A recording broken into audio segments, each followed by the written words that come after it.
Thank you for being here today. This, as everybody should know, and we're going to remind them that October is Fire Prevention Month.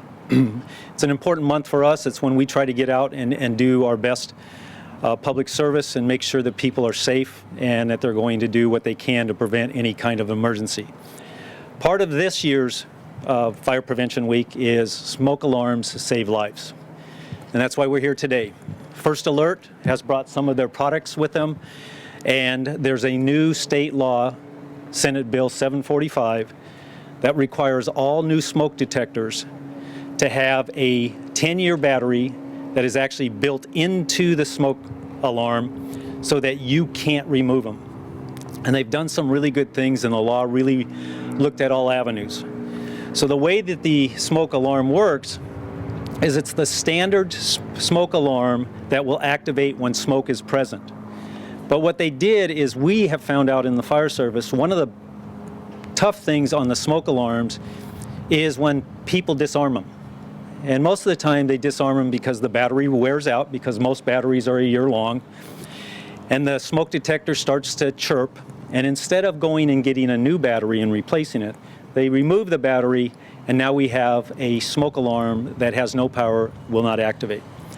So the state has come up with this very, very good law that now requires that it's a 10-year battery. And why is the 10-year important? 10 years is truly the life expectancy of a smoke detector. So I know maybe people have not been replacing them every 10 years, but they should be replacing them every 10 years, because the smoke detector will become less and less effective and maybe not detect the smoke as quickly. So let me step over here and show you what one looks like. This is the new smoke alarm, and they're also a combination smoke alarm and carbon monoxide alarm. And you need to be real careful when you go to the store and make sure what you are purchasing. If you want the combination smoke alarm, carbon monoxide alarm, you got to make sure on the packaging that it does say that it is a combination smoke, fire, and carbon monoxide. And if you see at the top of this, it says 10-year battery. So the way this works, and this is really a good setup. If you look at the back of the smoke alarm, there's a little toggle switch, and that toggle switch has to be put in the on position for the battery to get activated. So you could have this smoke alarm, set it on, and wait a year before you have to install it because you have another working smoke alarm, and the battery will not start using its 10-year lifespan. You have to push this toggle up to the on position. Once you push it to the on position, the other good feature of this alarm is you can't deactivate it. Once it's activated for those 10 years. The other requirement that the law requires is on the smoke alarm itself, they have to put the manufacturer's date. This says 2014, June 27th.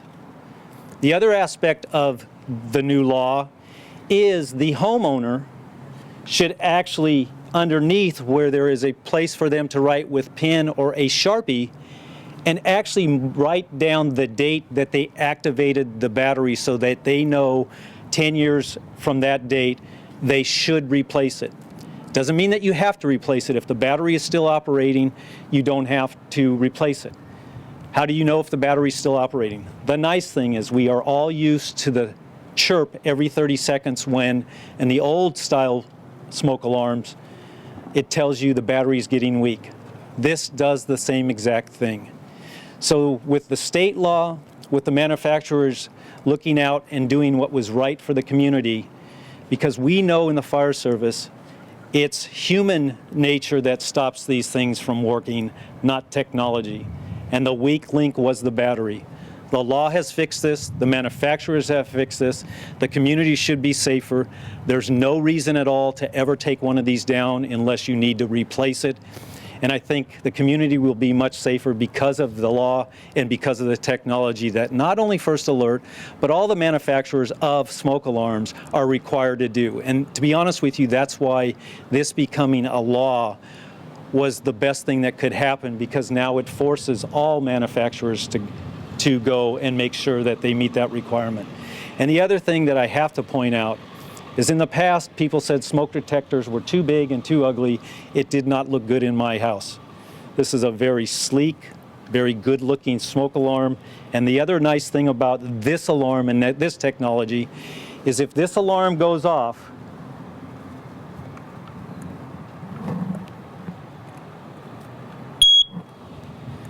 that's the noise it will make. But because it's a 10-year and we want people to not take it down, there's also, you push it the other side and it silences it. So it has to be a manual action to silence it. If you don't silence it, it will keep beeping and beeping and beeping. And I'd like to introduce Gigi Lubin from First Alert for some comments. It has been estimated in a recent survey that 100 million additional smoke alarms would be needed in U.S. homes today to bring homes into the level of protection of which they need. Safety experts, national safety experts, suggest that you have a working smoke alarm on every level and in every bedroom of the home, because in a fire, time is the enemy. We are proud to help the San Diego Fire Department keep residents of the San Diego area safe, and the smoke alarms that we have donated to the department will be put to good use.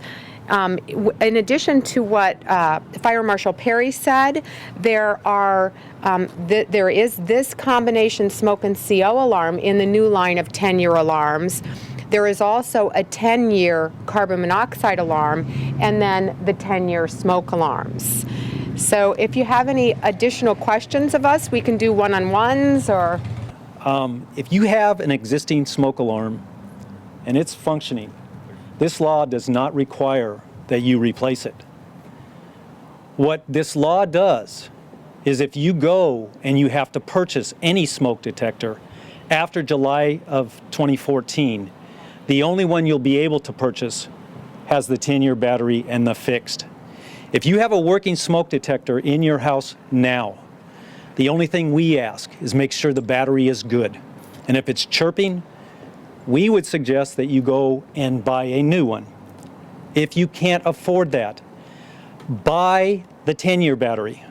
Replace the battery that you currently have, and they come in the 9-volt or the regular